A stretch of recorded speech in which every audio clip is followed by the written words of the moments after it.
So far they haven't, thank goodness. We'll just start a boycott of all their movies if they make anything else. Who's it supporting? The only ones happy with a story like that are white supremacists, right? They're gonna love it. Oh yeah, it wasn't us. We're not guilty. Look at what they portrayed. Yes. So what source, if we were to, quote and continue our education, what source would you suggest we see?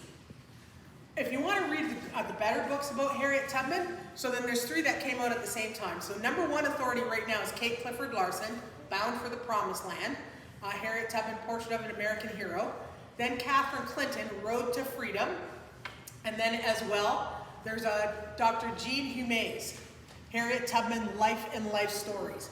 So that's pretty much everything about who said what about Tubman and Tubman's own quotes in Dr. Humais' book. But those are the 3. If you want to know Tubman, those ladies did, those scholars, they did the most in-depth work researching about Harriet Tubman. So if you keep those 3 a little fast. Okay, so the first one is by Dr. Kate Clifford Larson, Bound for the Promised Land, Harriet Tubman, Portrait of an American Hero.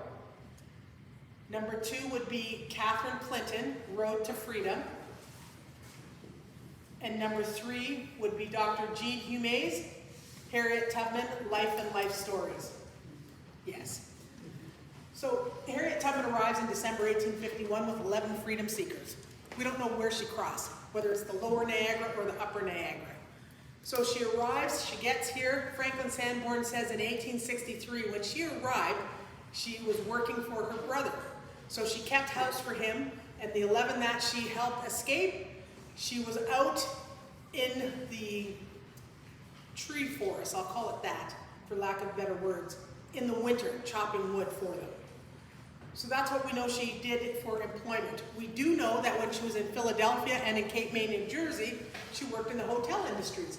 So there's nothing to say that she did not do that here between April and November, when of course St. Catharines became a major tourist attraction. We just don't have documentation to confirm that. We know that she operated a boarding house in between 1857 and 1858. That's where Ace Alignment's parking lot is right now. So she operated the boarding house, and that's where she guided her elderly parents, and she sheltered them with her there.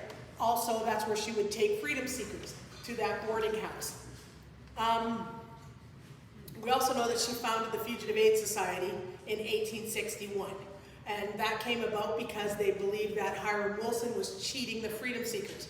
So rather than distributing the money amongst the freedom seekers, the newly arrived, they were accusing him, it was Mary Ann Shadd Carey, of building a brick house.